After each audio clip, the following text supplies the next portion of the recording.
even back then was quite a hostile environment. Everyone's using that term these days, but it definitely was. The need for photography to be recognized as a specific art form and the need for diverse voices within there. But bringing people together means they can begin to share their differences. I'm Joe from Arts Council. Just to say, I'm a white man with dark brown hair, and behind me is a plain white walls. Yeah, I'm Mark Seeley. I'm Director of Autograph in London, Rivington Place Galleries, working in photography. I'm black, bald, wearing glasses, 63 years old, and slightly chubby in the face.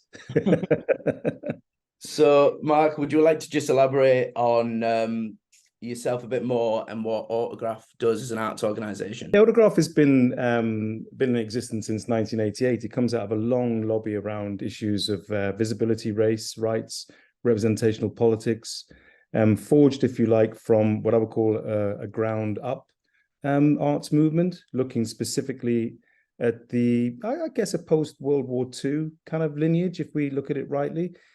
Talking about the way that the black body has been visualized and visual in photography, visual media, lobbying for inclusive kind of representational fields, narratives, stories being created. Ownership against, even back then, was quite a hostile environment. Everyone's using that term these days, but it definitely was.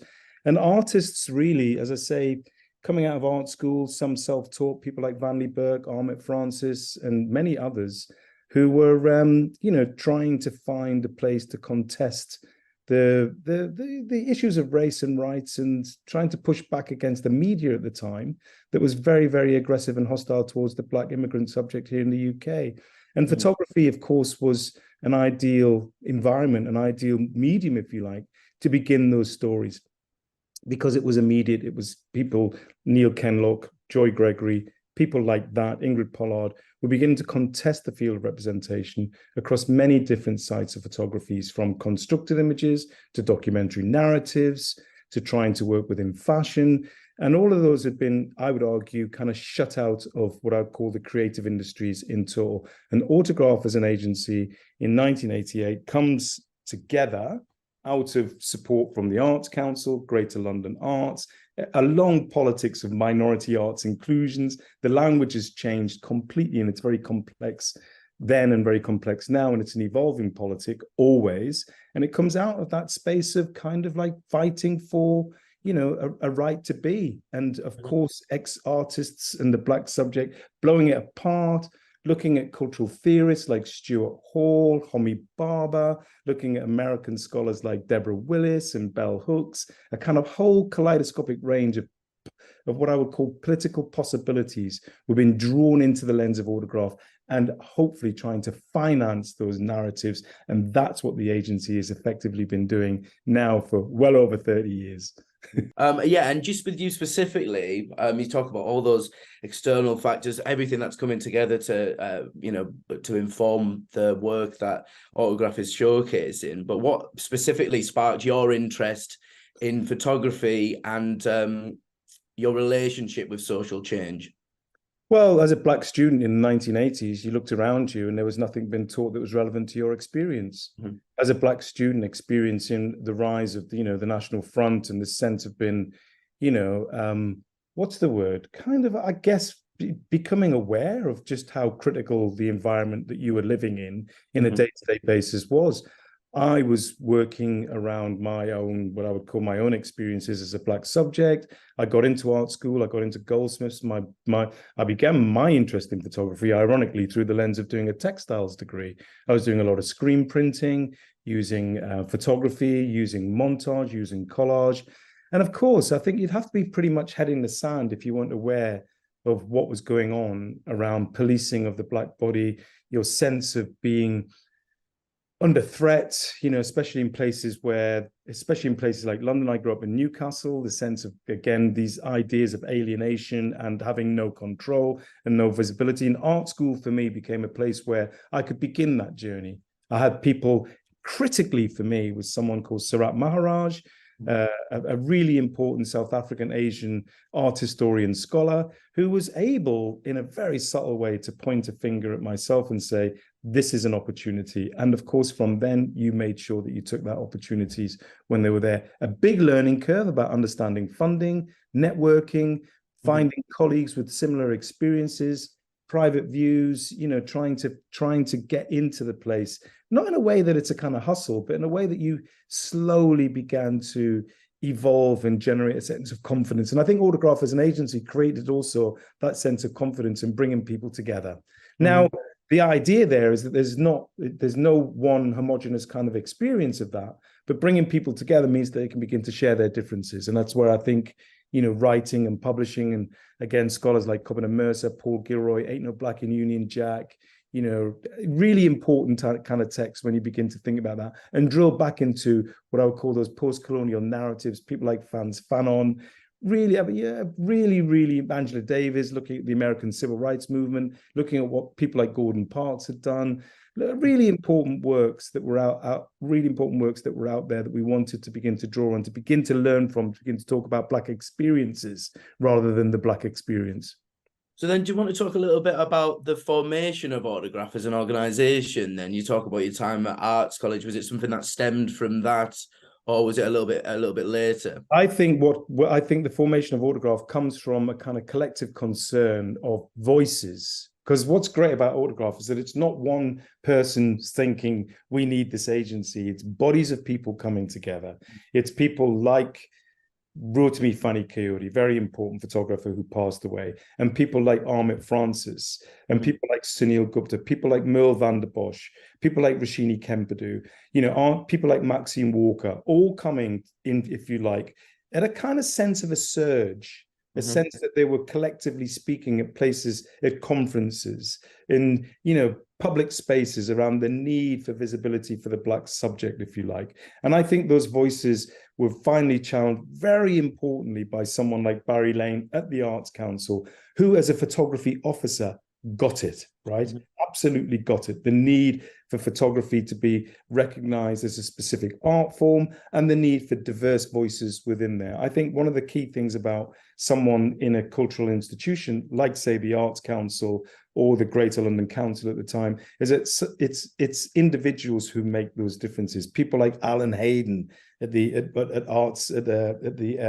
Greater London Arts, individuals who kind of understood the complexity of what London life was like, and the subjects that were in it, and the fact that they needed support, and the fact that they had the right to those supports. Black arts groups in the Midlands, people like Eddie Chambers, Sonia Boyce, Claudette Jones, many, it's a kind of divergent space. The problem is with history is that everybody wants a kind of starting point. Well, actually, Autograph is a multi-headed hydra full of different voices at different times, and hopefully survival tactics that kept it in play during those critical years, because many institutions were formed, many organizations came together, many collectives came and went.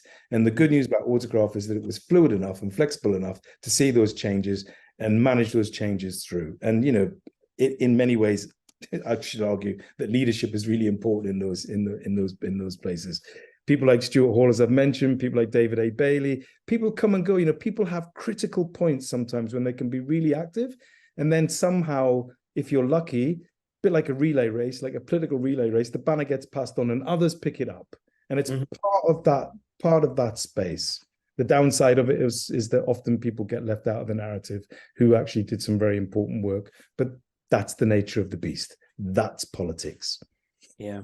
But then in terms of your role as director of the gallery, and then also I just want to maybe unpack that a little, and then maybe also look at your journey as a curator, and all the years that you've spent curating many of Autograph's exhibitions. How do you wear those two different hats? I don't think it's about choice. I think you just had to do it. I think watching the word curator become from quite a conservative museum type space to, a kind of, a much more contemporary kind of voice, if you like, with a less contemporary, more kind of, I think, more engaged, more critical, more of a space of critical thinking. Again, really, Joe, the thing is to recognize that, it's all about needs, must, and evolutionary spaces. So if I wasn't going to curate the show, nobody else was going to do it. I think it's really, really, really important to stress the fact that, publishing learning curve, recognize the fact that you had to do it, learning on the job, making mistakes, but the will was there to try and make those differences. And everybody wanted everybody imagines the polished deal that comes out in some space or form. Really, it's about thinking and just doing and acting and allowing the space for those different, learning curves to happen in the field. It was, and it really was like that, from graphics on walls to, trying to think about, press statements, to just getting on with trying to do the job well in a highly competitive international art market, There's contesting that space for visibility, trying to find your own language, working through those spaces of inclusiveness. And the burden of representation on that is enormous. I have to say, working through race, politics is incredibly taxing on so many levels. On the one hand, there's a certain sense of, funders and what's the word? Kind of infantilization of the politics that you want to do. Here's a little bit of money. Oh, there you go. Here's, the kind of sense that investment and growth as part of the future of British cultural life was not really there. And that's where the fighting was. That's where the arguments had. And that's where people got really taxed and sometimes worn out and moved away. They simply moved away from it. Yeah, and on that issue of funding, so November we announced the latest portfolio, which Autograph is still a part of as a national portfolio organisation. I didn't know if you wanted to just elaborate on how Arts Council England funding has helped support Autograph over the years. Well, it's been critical. Without funding, we simply don't exist. Yeah, it's that simple. I mean, our line is that, if spaces like the Whitechapel, if spaces like the Serpentine, if spaces like, the Photographers Gallery are in the funding game, then surely we should be as well. Yeah. I mean, we have a place and a right to culture. It's absolutely, for me, a fundamental human right that Black subjects in the UK, if there is funding available, have a proportion of that funding for them to work through the things that they need to work through, for them to engage with a kind of life in culture, whether it's filmmaking, painting, jobs, careers, being on boards, fully engaged in the whole process of learning. Young people imagining that they have a career in the arts, whether it's in television or whether it's through the lens of a photographic practice. Why not? So that funding from the Arts Council, quite frankly, has been essential. Absolutely. Sometimes it's been difficult to fight for. Sometimes the wave of kind of support has not been there. Again, individuals within institutions make a huge difference. People that understand when someone says, "Do you know what I mean?" and they don't really know what you mean, but they mean something else. Then, but if people can come together and see the benefits, and I think one of the things about having a properly diverse portfolio is of arts institutions, whether they're around supporting women's rights, whether they're around supporting disability or neurodiverse rights, whether they're around what I would call quite conservative spaces. You need that kind of complexity of cultural life so that people can actually feel as though they can imagine themselves and have their stories or their sense of being or their sense of place, if you like, valued. And I think what the arts can do for people is they can provide them with a genuine sense of value, because their stories can be seen, their faces can be seen, their work can be displayed, their narratives can be shared, and their histories can be absolutely part of the grand narrative. Yeah, you talked there a little bit prior to that about the kind of organic nature of the formation of Autograph and the kind of grassroots. Difficult turf, though. Difficult, hard ground to grow in, right? It's not just true. Organic suggests, a nice fertile space where things can grow. Concrete is really difficult to grow through, right? Yeah. But some things can crack on through there, and it takes time. It's taken a long time. Autograph, is, I think now probably the most successful visual arts organization that's dealing with cultural diversity in the UK, probably in Europe, and it's certainly a shining light for other arts organizations to follow. But that, keeping that light alive has been complex and difficult, and as I say, really, one might argue, disproportionately taxing at times. Difficult because of the burden goes two ways. There's a kind of sense that, the Arts Council or funders want the thing to grow really quickly. They imagine that there's investment out there and they try and treat the organization the same. Report after report after report shows the difficult barriers and hurdles that working through specific politics of difference on every level kind of encounter. And the other side of that is that, internally, your constituency wants you to do everything for them. Because the signposts are like, oh, go to Autograph, they'll help you. Instead of everyone thinking, we're the photographer's gallery or we're Tate, we can help you too. I mean, just as a fledgling organization, or someone starting out, what kind of advice would you give to them if they were to, as you say, forge something from maybe not as fertile grounds as would be ideal? I think you have to recognize that you just, think about the mission, think really hard about what you actually really want to do, think about your structures. That's really important. Think about honest and sincere governance around the organization that you're in, and, try and treat people fairly. I think, and also one of the things, I mean, the other side of Autograph really is that 30 years is actually in the cultural game not a very long time, right? It sounds like a long time, but it's actually not. People tend to be, in my experience, really impatient in a really fast moving world. Everyone wants to go from zero to hero really quickly. That's a really big change that I've noticed in my career, that people want to have like a retrospective by the time they're 25, which seems to be a horrible contradiction, but it's true. Yeah. So just have patience and, just put the work in, determination. I think, creating the environment where the work can happen is really important. One of the things I say about Autograph is that it's a making organization, right? Lots of people just want to do the taking, right? They want to take the space. They want to take over. They want to think. I think what's really important is providing the space for making. I think people like Chris Ofili, I think people like, Yinka Shonabari understand that, really. I think, and the artists, like, as I say, Maxine Walker and Joy Gregory, they understand that they've tried to keep the making game going.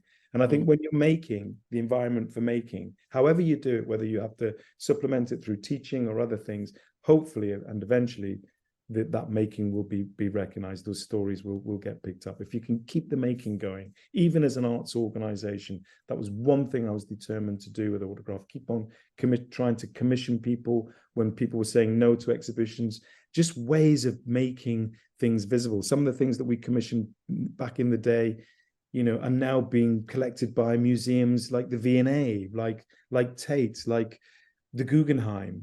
Preserving Rotimi Fani Coyote's archive has been one of the most important things that I've done. It's been really, really, really important and precarious, hard to keep going. But yet people want to walk into a space and say, oh, can we have a look at the kind of archive, as if it's some accessible, invested in space. So people need to understand how much growth there's still to be done in our cultural institutions around the making and the preservation of important things.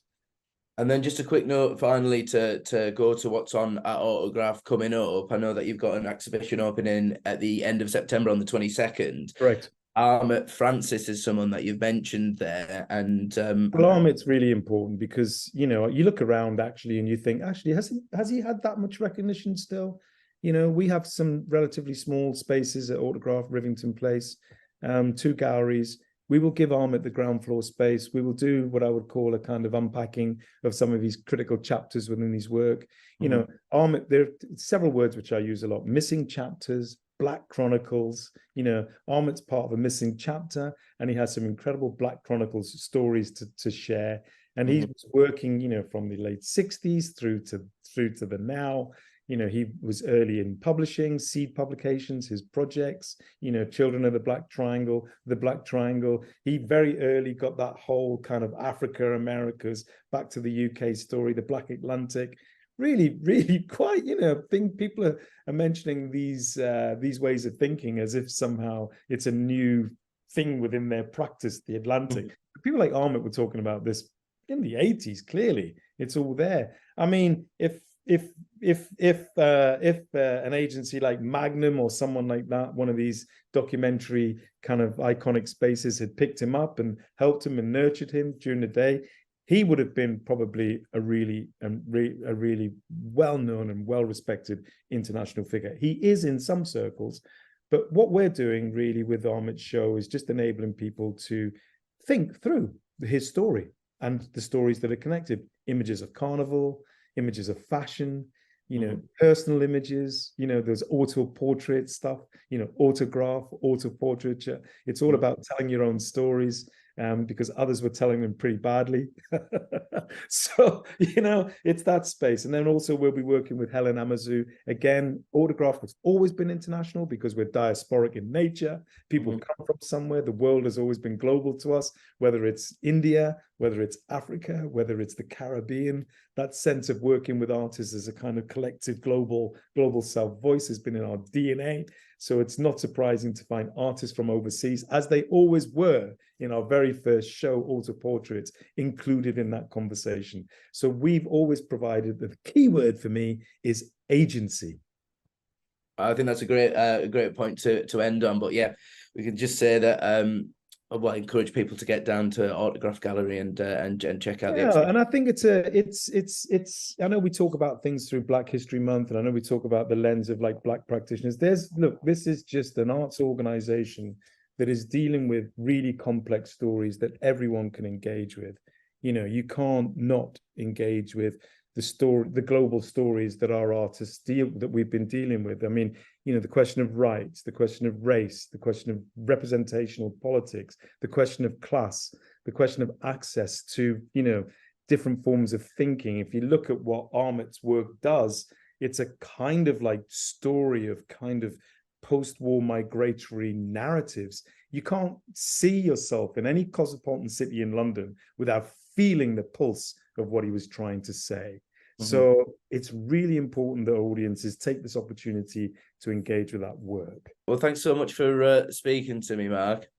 Anytime, Joe. And, again, just really important just to stress the Arts Council's, support for arts organizations like ours has been essential. And it's something I'd like to say personally that we've never taken for granted.